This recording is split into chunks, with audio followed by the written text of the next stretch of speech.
ರಮೇಶ್ ಕುಮಾರ್ನ ಬೆನ್ನ ಮೇಲೆ ಒಂದು ದೊಡ್ಡ ಆಧುನಿಕ ಚೀಲ. ಅದು ಬೆನ್ನ ಮೇಲಿಂದ ಅತ್ತಿತ್ತ ಸರಿದಾಡದಂತೆ ಅದರ ಇಳಿಕೆಗಳು ಅವನ ಎರಡೂ ತೋಳುಗಳಿಗೆ ಏರಿದ್ದವು. ಏರ್ಪೋರ್ಟ್ನಿಂದ ಹೊರಬಂದ ಅವನು ಟ್ಯಾಕ್ಸಿ ಒಂದರಲ್ಲಿ ನೇರವಾಗಿ ಆಸ್ಪತ್ರೆಯ ಕಡೆಗೆ ಸಾಗಿದ. ಗೊಂದಲಭರಿತ ಅವನ ಮನ ತನ್ನ ತಂದೆಯ ಆರೋಗ್ಯದ ಬಗ್ಗೆ ಮೆಲುಕು ಹಾಕುವುದರಲ್ಲಿ ತೊಡಗಿತು. ಅದರೊಡನೆಯೇ ಹಣ ಏನೇನು ಸಾಧಿಸಬಹುದೆಂಬ ಯೋಚನೆ. ಗೋಪಾಲ ಗೋವಿಂದ ಶೆಟ್ಟಿಯವರ ಕೊನೆಯ ಮಗ ರಮೇಶ್ ಕುಮಾರ. ಅವನು ತನ್ನ ಹೆಸರಿನ ಮುಂದೆ ಮಗ ಪಾರಂಪರ್ಯವಾಗಿ ಅಂಟಿಕೊಂಡು ಬರುತ್ತಿದ್ದ ಶೆಟ್ಟಿ ಎಂಬ ಬಿರುದನ್ನ ಕಿತ್ತು ಹಾಕಿದ್ದ. 22ರ ವಯಸ್ಸಿನಲ್ಲಿ ಹೆಚ್ಚು ಕಡಿಮೆ ಲೋಕವನ್ನೆಲ್ಲ ಸಂಚರಿಸಿದ್ದ ಅವನನ್ನ ಹಲವು ರೀತಿಯಲ್ಲಿ ಸಂಬೋಧಿಸ್ತಾ ಇದ್ರು. ಕುಮಾರ, ರಮೇಶ, ರಮ್ಮಿ ಅವುಗಳಲ್ಲಿ ಕೆಲವು. ಅರ್ಥವಿಲ್ಲದ ಬದುಕಿಗೆ ಅರ್ಥ ಹುಡುಕಲು ಅವನು ಲೋಕವನ್ನೆಲ್ಲ ಸಂಚರಿಸಲಾರಂಭಿಸಿದ್ದ.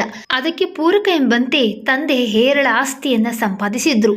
ಇನ್ನೂ ಸಂಪಾದನೆ ಮಾಡುತ್ತಲೇ ಇದ್ದಾರೆಂದು ಹೇಳಬಹುದು.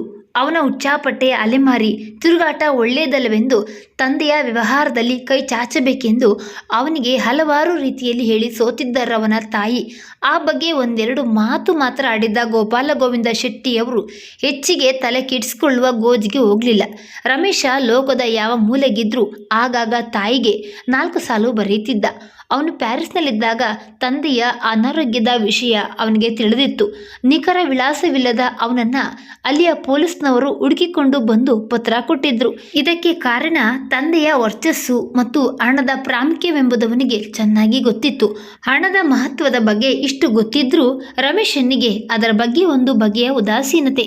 ಎಲ್ಲೆಂದರಲ್ಲಿ ತಿಂದು ಜಾಗ ಸಿಕ್ಕಡೆ ಮಲಗುವ ಅಭ್ಯಾಸ ಬೆಳೆಸಿಕೊಂಡ ಅವನಿಗೆ ಎಂದೂ ಅದರ ಹೆಚ್ಚಿನ ಅವಶ್ಯಕತೆ ಕಂಡು ಬಂದಿರಲಿಲ್ಲ. ಟ್ಯಾಕ್ಸಿ ಆಸ್ಪತ್ರೆಯ ಕಡೆ ಓಡ್ತಿತ್ತು. ಯಾಕೋ ಅವನ ಮನ ಅಸ್ವಸ್ಥ ಚಟುವಟಿಕೆಯನ್ನು ಅನುಭವಿಸಲಾರಂಭಿಸಿತ್ತು. ಮತ್ತೆ ಅರ್ಥವಿಲ್ಲದ ಬದುಕಿನ ಅರ್ಥ ಹುಡುಕಲಾರಂಭಿಸಿದ. ಗೋಪಾಲ ಗೋವಿಂದ ಶೆಟ್ಟಿ ಅವರಿಗೆ 3 ಗಂಡು ಮಕ್ಕಳು ಮತ್ತು 3 ಹೆಣ್ಮಕ್ಕಳು. ಅವರ ದಿನಗಳಲ್ಲಿ ಸಂತಾನ ನಿಯಂತ್ರಣದ ಅಬ್ಬರಿಕೆಯನ್ನು ಸರ್ಕಾರ ಇನ್ನೂ ಆರಂಭಿಸಿರಲಿಲ್ಲ. ಹಾಗೇನಾದರೂ ಆಗಿದ್ರೆ ಅವರ ಸಂತಾನ ಖಂಡಿತ ಬಹು ಸೀಮಿತವಾಗಿರ್ತಿತ್ತು. ಮದುವೆಯ ಮುನ್ನ ಅವರು ಆರಂಭಿಸಿದ ವ್ಯಾಪಾರ ಬೃಹದಾಕಾರದಲ್ಲಿ ಬೆಳೆದು ಹಲವು ದೇಶಗಳಲ್ಲಿ ಕೌಲು ಬಿಟ್ಟಿತ್ತು. ಅದರ ಪಾಲುದಾರರಂತೆ ವ್ಯಾಪಾರ 2 ಗಂಡ್ಮಕ್ಳು ಮತ್ತು ಅಳಿಯಂದಿರು ಅದರ ಮೇಲ್ವಿಚಾರಣೆಯನ್ನ ನೋಡ್ಕೋತಾ ಇದ್ರು. ಮೇಲ್ವಿಚಾರಣೆ ನೋಡಿಕೊಳ್ಳುತ್ತಾ ಅವರುಗಳು ತಮ್ಮ ಸುಖ ಸಂಸಾರಗಳಿಗೆ ಬೇಕಾಗುವುದಕ್ಕಿಂತ ಹೆಚ್ಚಿನ ಹಣವನ್ನ ಪಡಿತಾ ಇದ್ರು. ಎಲ್ಲ ಮುಖ್ಯ ಸ್ಥಿರ ಅಚರ ಆಸ್ತಿಗಳು ಗೋಪಾಲ ಗೋವಿಂದ ಶೆಟ್ಟರ ಹೆಸರಿನಲ್ಲೇ ಇದ್ದವು. ಅದು ಅಲ್ಲದೆ ಅವರು ತಮ್ಮ ಕುಟುಂಬದವರಿಗೂ ಗೊತ್ತಾಗದ ಹಾಗೆ ಹೇರಳ ಕಪ್ಪು ಹಣ ಮತ್ತು ಬಂಗಾರ ಒಡವೆ ವಸ್ತ್ರಗಳನ್ನ ಶೇಖರಿಸಿಟ್ಟಿದ್ದಾರೆಂಬ ವದಂತಿಗಳು ಮಕ್ಕಳ ಅಳಿಯಂದಿರ ವಲಯದಲ್ಲಿ ಹರಡಿದ್ದವು. ಒಮ್ಮೆ ಹಿರಿಯ ಮಗ, ಸೊಸೆ, ಕುಟುಂಬದ ಇನ್ನಿತರ ಮುಖ್ಯ ಸದಸ್ಯರೆದುರು ಆ ಮಾತು ತೆಗೆದಾಗ ವೇದಾಂತಿಯ ಮುಗುಳ್ನಗೆ ನಕ್ಬಿಟ್ಟಿದ್ರು ಶೆಟ್ಟರು. ಆ ನಗೆ ಎಲ್ಲರ ಅನುಮಾನಗಳನ್ನ ಇನ್ನೂ ದೃಢಪಡಿಸಿದ್ದವು. ಯಾವ ವ್ಯಾಪಾರದಲ್ಲೂ ಹಣದ ಎಂತಹ ವ್ಯವಹಾರದಲ್ಲೂ ತಲೆ ಹಾಕ್ತಿರ್ಲಿಲ್ಲ ರಮೇಶ.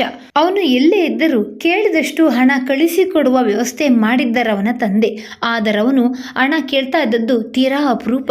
ಬೆನ್ನಿನಿಂದ ಚೀಲ ಬೇರ್ಪಡಿಸುತ್ತಲೇ ಪಂಚಾತಾರ ಆಸ್ಪತ್ರೆಯ ರಿಸೆಪ್ಷನ್ನ ಬಳಿ ರಮೇಶ್ ಬಂದಾಗ ಅಲ್ಲಿ ಅವನ 2 ಅಣ್ಣಂದಿರು ಕಾಣಿಸಿದ್ರು. ಅಣ್ಣಂದಿರ ಮುಖಗಳು ಅಂತಹ ದಿಗಿಲನ್ನೇನು ಹೊರಗಿಡುತ್ತಿರಲಿಲ್ಲ. ತಮ್ಮನನ್ನ ಕಂಡ ಕೂಡಲೇ ಅವರಿಬ್ಬರ ಮುಖಗಳಲ್ಲಿ ಅಸಹ್ಯದ ಭಾವ ಹಾದು ಹೋಯಿತು. ಅವರೊಂದಿಗೆ ರಮೇಶ್ ಮಾತಾಡುವ ಮುನ್ನವೇ ತಂದೆಯವರನ್ನ ಆಸ್ಪತ್ರೆಯಿಂದ ಮನೆಗೆ ಕರೆದುಕೊಂಡು ಹೋಗ್ತಾ ಇರುವುದಾಗಿ ಹೇಳಿದ ಒಬ್ಬ ಅಣ್ಣ. ಅದಕ್ಕವನು ಆಶ್ಚರ್ಯದಿಂದ ಬಾಯಿ ಬಿಡುವ ಮೊದಲೇ ವಿವರಣೆ ನೀಡಿದ ಮತ್ತೊಬ್ಬ ಅಣ್ಣ. ಅವರು ಉಳಿಯುವುದಿಲ್ಲವೆಂದು ಡಾಕ್ಟರ್ ಹೇಳಿದ್ದಾರೆ. ಕೊನೆಯ ಗಳಿಗೆಗಳನ್ನ ತಮ್ಮ ಮನೆಯಲ್ಲಿ ಕಳೆಯಬೇಕೆಂಬುದು ತಂದೆಯವರ ಆಸೆ. ಅದಕ್ಕೆ ಅವರನ್ನ ಮನೆಗೆ ಸಾಗಿಸುವ ಏರ್ಪಾಟು ಆರಂಭವಾಗಿದೆ. ಅದನ್ನ ಕೇಳಿದ ರಮೇಶನಲ್ಲಿ ಹೇಳಲಾಗದಂತಹ ನೋವು ತುಂಬಿ ಬಂತು. ಅವನು ಅಣ್ಣಂದಿರ ವರ್ತನೆಯ ಅರ್ಥವನ್ನ ಹುಡುಕುವ ಗೋಜಿಗೆ ಹೋಗಲಿಲ್ಲ. ತಂದೆ ಎಲ್ಲಿರುವರೆಂದು ತಿಳಿದು ಅತ್ತ ನಡೆಯತೊಡಗಿದ. ಗಾಬರಿಯ ಭಾವ ವ್ಯಕ್ತಪಡಿಸುತ್ತಿದ್ದ ಅವನ ಮುಖವನ್ನ ಕಂಡು ಅಣ್ಣಂದಿರಿಬ್ರು ಅವನನ್ನೇ ಹಿಂಬಾಲಿಸಿದ್ರು. ಒಂದು ಕೋಣೆಯ ಬಾಗಿಲೆದುರು ನಿಂತಿದ್ದಳು ರಮೇಶನ ತಂಗಿ. ಅವಳು ಎಲ್ಲರಿಗಿಂತ ಕಿರಿಯಳು. ಅವಳ ಕಣ್ಣುಗಳಿಂದ ಧಾರಾಕಾರವಾಗಿ ನೀರು ಹರಿಯುತ್ತಿತ್ತು. ರಮೇಶ್ನನ್ನ ಕಂಡ ಕೂಡಲೇ ಅದು ಶಬ್ದದ ರೂಪ ತಾಳಿತು. ಅವನನ್ನಪ್ಪಿ ಅಳತೊಡಗಿದ ಅವಳ ಬೆನ್ನ ಮೇಲೆ ತಟ್ಟುತ್ತಾ ಹೆಗಲಿಗಿದ್ದ ಬ್ಯಾಗನ್ನ ತೆಗೆದು ಕೇಳಿದ, ಅಮ್ಮ ಎಲ್ಲಿ? ಬಹು ಕಷ್ಟಪಟ್ಟು ತನ್ನ ಅಳುವಿನ ನಡುವೆ ಮಾತಾಡಿದ್ದವಳು ಒಳಗಿದ್ದಾಳೆ. ನನ್ನಿಂದ ಅಲ್ಲಿ ನಿಲ್ಲಲಾಗ್ಲಿಲ್ಲ. ನೀನು ಯಾವಾಗ ಎಲ್ಲಿಂದ ಬರ್ತಿದ್ದೀಯಾ ಎಂಬುದು ಗೊತ್ತಿದ್ರೆ ಏರ್ಪೋರ್ಟಿಗೆ ಅಣ್ಣಂದಿರು ಕಾರು ಕಳಿಸ್ತಿದ್ರು. ಅಪ್ಪ 2 ಸಲ ನಿನ್ನ ಕೇಳಿದ್ರು. ಅಮ್ಮನಿಗೆ ಅಪ್ಪನಿಗೆ ನಿನ್ನದೇ ಯೋಚನೆ. ಅವರಿಬ್ಬರು ಮಾತಾಡ್ತಿರುವಾಗಲೇ ಅದನ್ನ ಗಮನಿಸಿದವರಂತೆ ಕೋಣೆಯೊಳಗೋದರು ಅವರ ಅಣ್ಣಂದಿರಿಬ್ರು. ಚೀಲವನ್ನ ಅವಳ ಬಳಿಗೆ ಬಿಟ್ಟು ತಾನು ಕೋಣೆಯೊಳಗೋದ ರಮೇಶ. ಅದು ದೊಡ್ಡ ಕೋಣೆ. ಒಬ್ಬ ವ್ಯಕ್ತಿ ಮಲಗಲು ಅಷ್ಟು ದೊಡ್ಡ ಕೋಣೆ ಯಾಕೆಂಬ ಆಶ್ಚರ್ಯ ಹುಟ್ಟಿಸುವಂತಿತ್ತು. ಮಂಚದ ಬದಿಯಲ್ಲಿ ಇಬ್ಬರು ನಡು ವಯಸ್ಕ ಡಾಕ್ಟರ್ಗಳು ಬಹು ಕಾಳಜಿಯಿಂದ ರೋಗಿಯನ್ನ ಪರೀಕ್ಷಿಸುವಲ್ಲಿ ಮಗ್ನರಾಗಿದ್ರು. ಆ ಕೋಣೆಯ ಒಂದು ಭಾಗ ಆಧುನಿಕ ವೈದ್ಯಕೀಯ ಉಪಕರಣಗಳಿಂದ ತುಂಬಿರುವಂತೆ ಕಂಡು ಬರ್ತಿತ್ತು. ಮಂಚದ ಸುತ್ತು ನಿಕಟ ಸಂಬಂಧಿಗಳೆಲ್ಲ ಗುಮ್ಮಿಗೂಡಿದ್ರು. ಅವರ ನಡುವೆ ದಪ್ಪನೆಯ ಫೈಲೊಂದನ್ನ ಹಿಡಿದ ಒಬ್ಬ ಹೊಸಬ ನಿಂತಿದ್ದನ್ನ ಗಮನಿಸಿದ ರಮೇಶನ ನೋಟ ಮಂಚದಲ್ಲಿ ಮಲಗಿದ್ದ ತಂದೆಯ ಕಡೆ ಹಾಯಿತು. ದೇಹ ಕೃಶಗೊಂಡಿತ್ತು. ಯಾವಾಗಲೂ ಲವಲವಿಕೆಯಿಂದ ತುಂಬಿರ್ತಿದ್ದ ಮುಖದಲ್ಲಿ ನಿಸ್ತೇಜ ಕಳೆ. ಅವರಿಬ್ಬರ ನೋಟ ಕಲಿತಾಗ ತಮ್ಗೇನು ಆಗಿಲ್ವೇನೋ ಎಂಬಂತಹ ಮುಗುಳ್ನಗೆ ನಕ್ಕು ಮಗನನ್ನ ಹತ್ತಿರ ಬರುವಂತೆ ಕೈ ಮಾಡಿ ಕರೆದ್ರು. ರಮೇಶನಲ್ಲಿನ ಸಂಕಟ ಇನ್ನೂ ಹೆಚ್ಚಾಯಿತು. ಗಂಟಲ ನರಗಳು ಉಬ್ಬಿ ಬಂದವು. ನಿಧಾನವಾಗಿ ತನ್ನ ತಂದೆಯ ತಲೆಯ ಬಳಿ ಬಂದ. ಈ ಬದುಕು ಸಾವಿನ ಬಗ್ಗೆ ಏನಾದ್ರೂ ತಿಳ್ಕೊಂಡ್ಯಾ? ಬಹು ಮೆಲ್ಲನೆ ಬಂತವರ ಪ್ರಶ್ನೆ. ಅದರಲ್ಲಿ ಯಾವ ತರಹದ ಭಯವೂ ಇರಲಿಲ್ಲ.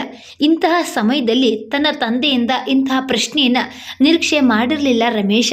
ಇಂತಹ ಪರಿಸ್ಥಿತಿಯನ್ನು ಅವನು ಎದುರಿಸ್ತಾ ಇದ್ದದ್ದು ಇದೇ ಮೊದಲ ಸಲ. ಅವನ ಕಣ್ಣಲ್ಲಿ ತುಂಬಿದ ನೀರು ಕೆಳಗಿಳಿಯತೊಡಗಿತು. ಕೈಯನ್ನ ಮುಂದೆ ಮಾಡಿದ. ಅದನ್ನ ಹಿಡಿದು ತಮ್ಮೆಲ್ಲ ಪ್ರೇಮಾನುರಾಗವನ್ನ ಅವನಲ್ಲಿ ಹರಿಸುವಂತೆ ಕೈಯನ್ನ ಅದುಮಿ ಹೇಳಿದರವನ ತಂದೆ. ಇದೇ ಬದುಕಿನ ಅರ್ಥ. ಬದುಕಿರೋವರೆಗೂ ನಿನ್ನಮ್ಮನನ್ನ ಚೆನ್ನಾಗಿ ನೋಡ್ಕೊ. ನಿನ್ನಲ್ಲಿ ತುಂಬಿರುವ ಪ್ರೇಮವನ್ನೆಲ್ಲ ಅವಳಿಗೆ ಕೊಡು ಎಂದ ಅವರು ಇನ್ನೊಮ್ಮೆ ಅವರ ಕೈಯನ್ನ ಗಟ್ಟಿಯಾಗಿ ಅದುಮಿಬಿಟ್ರು. ಅವರಾಡಿದ ಮಾತು ಬೇರಾರಿಗೂ ಕೇಳಿಸುವ ಆಗಿರಲಿಲ್ಲ. ಆಸ್ಪತ್ರೆಯವರು ಮನೆಯವರು ಕಲೆತು ಅವರನ್ನ ಅಲ್ಲಿಂದ ಸಾಗಿಸುವ ಏರ್ಪಾಟು ಆರಂಭಿಸಿದ್ರು. ದಪ್ಪನೆಯ ಫೈಲು ಹಿಡಿದ ವ್ಯಕ್ತಿ ಗೋಪಾಲ ಗೋವಿಂದ ಶೆಟ್ಟರ ಹತ್ತಿರವೇ ಇದ್ದ. ರಮೇಶ ಅಲ್ಲಿಗೆ ಬರುವ ಬಹುದಿನಗಳ ಮೊದಲೇ ಗೋಪಾಲ ಗೋವಿಂದ ಶೆಟ್ಟರು ಬಹುಕಾಲ ಬದುಕುವುದಿಲ್ಲವೆಂಬುದು ಮನೆ ಮಂದಿಗೆಲ್ಲ ಗೊತ್ತಾಗೋಗಿತ್ತು. ಅವರ ಮಡದಿ ಕಡೆಯ ಮಗಳನ್ನ ಬಿಟ್ಟು ಮಿಕ್ಕವರೆಲ್ಲ ಅವರಾಗ್ಲೇ ತೀರಿ ಹೋದವರಂತೆ ವರ್ತಿಸ್ತಾ ಇದ್ರು. ಗೋಪಾಲ ಗೋವಿಂದ ಶೆಟ್ಟರಿಗೂ ಸಾವು ಯಾವ ಸಮಯದಲ್ಲಾದ್ರೂ ತಮ್ಮನ್ನ ಸೆಳೆದುಕೊಳ್ಳಬಹುದೆಂಬುದು ಗೊತ್ತಾಗೋಗಿತ್ತು. ಅದನ್ನ ಇನ್ನೂ ಖಚಿತಪಡಿಸುವಂತೆ ಅವರೊಡನೆ ವರ್ತಿಸ್ತಾ ಇದ್ರು ಅವರ ಮಕ್ಕಳು, ಸೊಸೆಯಂದಿರು ಮತ್ತು ಅಳಿಯಂದಿರು. ಅನುಭವಿಯಾದ ಶೆಟ್ಟರ್ಗೆ ಇದರ ಕಾರಣ ಬಿಡಿಸಿ ಹೇಳ್ಬೇಕಾಗಿರ್ಲಿಲ್ಲ. ತಮ್ಮ ರಕ್ತ ಹಂಚಿಕೊಂಡು ಹುಟ್ಟಿದ ಎಲ್ಲ ಮಕ್ಕಳ ಗುಣಗಳು ಅವರಿಗೆ ಚೆನ್ನಾಗಿ ಗೊತ್ತಿತ್ತು. ಸಾಂಗತ್ಯದಿಂದ ಅಳಿಯಂದಿರ ಮನೋಭಾವವನ್ನು ಗುರುತಿಸಿದ್ರವರು. ಕೋಟ್ಯಾಂತರದ ಆಸ್ತಿಯಲ್ಲಿ ಯಾರಿಗೆ ಎಲ್ಲಿ ಮೋಸವಾಗುತ್ತದೋ, ಏನೂ ದಕ್ಕದೆ ಹೋಗುತ್ತದೋ ಎಂಬ ಭಯ. ತನ್ನಲ್ಲಿಲ್ಲದ ಕೆಲ ಅವಗುಣಗಳು ಬಹುಶಃ ಸಮಾಜ ತನ್ನ ಮಕ್ಕಳಿಗೆ ದಾರಿಯಾಗಿ ಎರೆದುಕೊಟ್ಟಿದೆ. ಚಿಕ್ಕಂದಿನಿಂದ ಕಷ್ಟಪಟ್ಟು ಅವರನ್ನು ಸಾಕಿ ಸಲುಹಿದ ತಮ್ಮ ತಾಯಿಯ ಬಗ್ಗೆ ಅವರಿಗೆ ನಿರ್ಲಕ್ಷ್ಯ, ಅನಾದರ. ಬಹುಶಃ ಇದಕ್ಕೆ ಕಾರಣ ಒಂದೇ, ಅವಳು ಹಳೆಯ ಕಾಲದವಳೆಂದು. ಆಸ್ತಿ ಎಲ್ಲ ಇನ್ನೂ ತನ್ನ ಹೆಸರಿನಲ್ಲೇ ಇಲ್ಲದೆ ಇದ್ದಿದ್ರೆ ತನ್ನನ್ನ ಅವರುಗಳು ಕಸದಂತೆಯೇ ಕಾಣ್ತಾ ಇದ್ರೇನೋ. ಈ ಅದ್ದೂರಿಯ ಚಿಕಿತ್ಸೆ ಆದರ ದೊರೆತಿರಲಿಲ್ವೇನೋ. ಎಲ್ಲ ತನ್ನ ಕಷ್ಟಾರ್ಜಿತ ಆಸ್ತಿ. ತಾನದನ್ನು ಏನು ಬೇಕಾದರೂ ಮಾಡ್ಬೋದು. ಯಾವ ಅನಾಥಾಶ್ರಮಕ್ಕಾದರೂ ದಾನ ಮಾಡ್ಬೋದು. ಈ ಹಣದ ಅತಿಯಾಸೆ ಮಾನವನನ್ನ ಪಶುವನ್ನಾಗಿ ಮಾಡುತ್ತಿದೆ. ಸಂಬಂಧಗಳ ಅರ್ಥ ಹಣದಿಂದ ಅಳೆಯಲಾಗುತ್ತಿದೆ. ಇಂಥದ್ರಲ್ಲಿ ಈ ರಮೇಶನೇ ಬಹು ವಿಚಿತ್ರ ಮಗ. ಅವನೆಂದೇ ಆಗಲಿ ಹಣಕ್ಕಾಗಿ ಆಸೆ ಪಟ್ಟವನಲ್ಲ. ಇನ್ನೂ ಹಣ ಸಂಪಾದಿಸಬೇಕೆಂಬ ಹುಚ್ಚು ಅವನಲ್ಲಿಲ್ಲ. ಆದರೊಂದು ವಿಚಿತ್ರ ಹುಚ್ಚು, ಬದುಕಿನ ಅರ್ಥ ತಿಳಿಯುವ ಹುಚ್ಚು. ಅದು ಯಾರಿಗೂ ಗೊತ್ತಾಗಿಲ್ಲ, ಗೊತ್ತಾಗುವುದೂ ಇಲ್ಲ. ಹತ್ತಿರದಲ್ಲೇ ನಿಂತಿದ್ದ ತಮ್ಮ ಲಾಯರನ್ನ ಕೂಡಿಸಿ ವಿಲುನಾಮೆ ಬರೆಸತೊಡಗಿದ್ರು ಗೋಪಾಲ ಗೋವಿಂದ ಶೆಟ್ಟರು. ರಮೇಶ ತನ್ನ ತಾಯಿ ತಂಗಿಯರ ನಡುವೆ ಸೋಫಾದಲ್ಲಿ ಕುಳಿತಿದ್ದ. ಅಣ್ಣಂದಿರು, ಅವರ ಮಡದಿಯರು, ಅಕ್ಕಂದಿರು, ಅವರ ಗಂಡಂದಿರು ಬೇರೆ ಬೇರೆಯಾಗಿ ನಿಂತು ತಮ್ಮಲ್ಲೇ ಪಿಸುದನಿಯ ಮಾತುಗಳಲ್ಲಿ ತೊಡಗಿದ್ರು.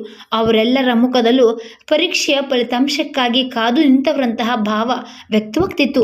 ಕೊನೆಗೂ ಲಾಯರ್ ತಂದೆಯ ಕೋಣೆಯಿಂದ ಬಂದು ಎಲ್ಲರನ್ನೂ ಒಳ ಬರುವಂತೆ ಆಹ್ವಾನಿಸಿದ. ಅದಕ್ಕಾಗೆ ಕಾದಂತೆ ಅತ್ತ ನಡೆದವರು. ಎಲ್ಲರಿಗಿಂತ ಕೊನೆಗಿದ್ದವರು ರಮೇಶ, ಅವನ ತಂಗಿ ಮತ್ತು ತಾಯಿ. ತಮ್ಮೆದುರು ನಿಂತ ಎಲ್ಲರ ಮುಖವನ್ನು ಒಮ್ಮೆ ಬಹು ಪ್ರೇಮಾಭಿಮಾನಿಗಳಿಂದ ನೋಡಿದ ಶೆಟ್ಟರು ತಾವು ಬಹುಕಾಲ ಕಳೆದ ಕೋಣೆಯ ಸುತ್ತ ಕಣ್ಣಾಡಿಸುತ್ತಿರುವಾಗಲೇ ಅವರು ಕೊನೆ ಉಸಿರೆಳೆದ್ರು. ಏನೂ ಇಲ್ಲದ ಏನನ್ನೂ ನೋಡ್ತಿರುವಂತೆ ಸ್ತಬ್ಧವಾಗಿ ಹೋಯಿತವರ ನೋಟ. ಕೋಣೆಯಲ್ಲಿ ಒಮ್ಮೆಲೆ ಆರಂಭವಾದ ರೋದನ ಎಂಥವನ ಕರುಳನ್ನು ಕರಗಿಸುವಂತಿತ್ತು. ದೂರದಲ್ಲಿ ನಿಂತಿದ್ದ ರಮೇಶನ ಕಣ್ಣಲ್ಲಿ ಒಂದು ಹನಿ ನೀರು ಬರಲಿಲ್ಲ. ಅವನು ಕಾಣದ ಏನನ್ನು ನೋಡ್ತಿರುವಂತೆ ನಿಂತ್ಬಿಟ್ಟಿದ್ದ. ಶವಯಾತ್ರೆ ಆರಂಭವಾಗುವ ಮೊದಲೇ ಎಲ್ಲರಿಗೂ ವಿಲ್ನಲ್ಲೇನಿದೆ ಎಂಬುದನ್ನ ತಿಳಿಯುವ ಕಾತುರ. ಅದನ್ನ ಅರ್ಥ ಮಾಡಿಕೊಂಡ ಲಾಯರ್ ಎಲ್ಲರನ್ನೂ ಒಂದು ಕಡೆ ಕೂಡಿಸಿ ವಿಲ್ಗೆ ಬೇಕಾಗಿದ್ದ ಇಬ್ಬರು ಸಾಕ್ಷಿಗಳನ್ನ ಕರೆಸಿ ಅದನ್ನ ಅವರಿಗೆ ಓದಿ ಹೇಳಿದ್ರು. ಆಶ್ಚರ್ಯವೆಂದ್ರೆ ಎಲ್ಲರಿಗೂ ಆಸ್ತಿಯಲ್ಲಿ ಸಮಪಾಲಿತ್ತು. ಗಂಡು ಹೆಣ್ಣು ಮಕ್ಕಳೆಂಬ ಭೇದ ಭಾವ ಇರಲಿಲ್ಲ. ತಮ್ಮ ಮಡದಿಗೂ ಮಕ್ಕಳಷ್ಟೇ ಪಾಲನ್ನ ಬಿಟ್ಟು ಹೋಗಿದ್ದರವರು. ದಿಗ್ಭ್ರಾಂತಿ ಹುಟ್ಟಿಸುವ ಸಂಗತಿ ಎಂದರೆ ತಾಯಿಯನ್ನ ನೋಡ್ಕೊಳ್ಳುವ ಜವಾಬ್ದಾರಿಯನ್ನ ರಮೇಶನ ಮೇಲೆ ಬಿಟ್ಟಿದ್ರು. ತಾವಿರುವ ಮನೆಯು ಅವನ ಹೆಸರಿನಲ್ಲೇ ವಿಲ್ನಲ್ಲಿ ಒಂದು ತಾಕೀತಿನಂತಹ ವಾಕ್ಯವನ್ನು ಸೇರಿಸಿದ್ರು. ಅದೇನೆಂದರೆ ರಮೇಶ ತಾಯಿಯನ್ನ ಬಿಟ್ಟು ಊರೂರು ಅಲೆಯಬಾರದು ಎಂದು. ಮತ್ತೊಂದು ಕಥೆಯೊಂದಿಗೆ ಭೇಟಿಯಾಗೋಣ. ಧನ್ಯವಾದಗಳು.